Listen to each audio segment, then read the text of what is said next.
I want to actually share one of my favorite narrations about Laylatul Qadr, and I want us to imagine speaking to the Sahaba ourselves and gathering from them a story about them catching Laylatul Qadr with the Prophet ﷺ.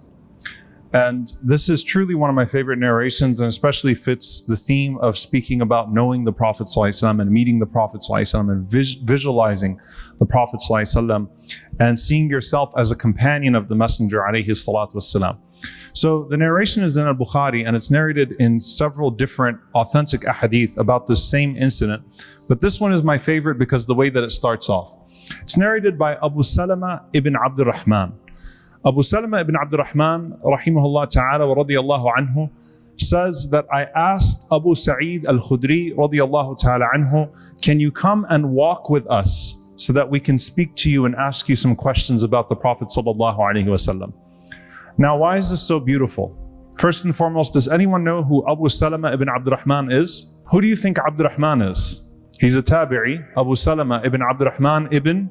Who's the most famous Abdul Rahman from the Sahaba? All right, now I'm making it too easy for you guys.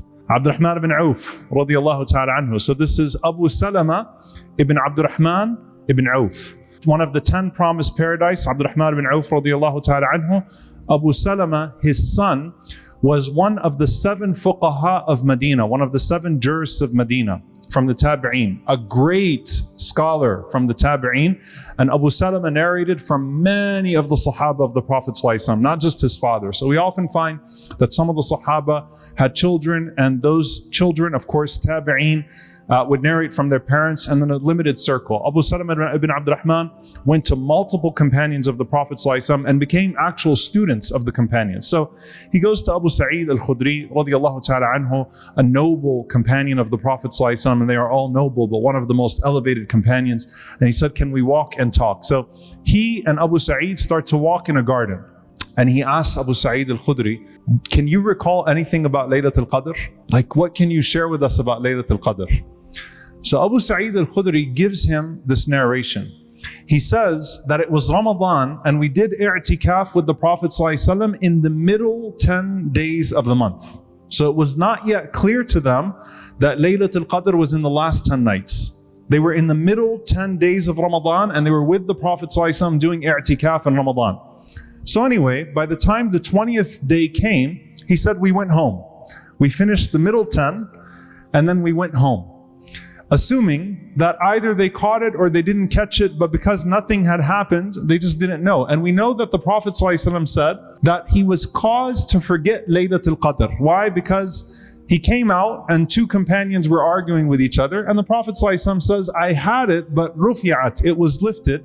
But it's not like that was cruelty from Allah. He said, Asa an yakuna khayran lakum, that may be better for you. So he said, seek it out instead. And of course, we know, seek it out in the last 10 nights. So back to the story. You came to the masjid of the Prophet ﷺ, you did i'tikaf with the Prophet ﷺ, his tent was pitched the middle 10 nights. Then he went home, and they all went home. Then Abu Sa'id radiyallahu ta'ala anhu says, the Prophet ﷺ came out to us one night in the last 10. And Rasulullah ﷺ said, I saw this dream where I was doing sujood in ma and teen, in water and mud. So it was a rainy night.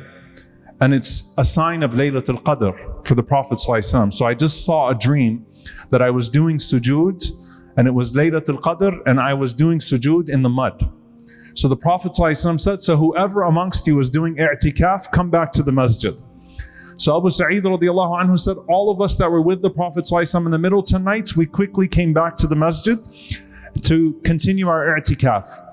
And he said, we looked at the sky, and there was not a cloud in the sky. So it was a clear night. So he says, we're in the masjid, and the cloud came right over us, and it started to rain. So we started to pray. And the Prophet ﷺ was leading them in prayer. And he said, and I remember the Prophet ﷺ, and of course, the salah of the Prophet ﷺ was long and beautiful.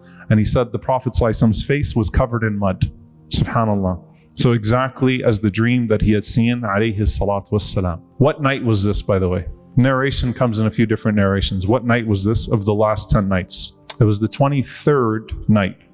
the 23rd night. In fact, Abu Sa'id radiallahu ta'ala anhu says it, and some of the other companions recall it, and they say the 23rd night. It's actually one of the strongest evidences for the scholars that say that we don't know that's the 27th night.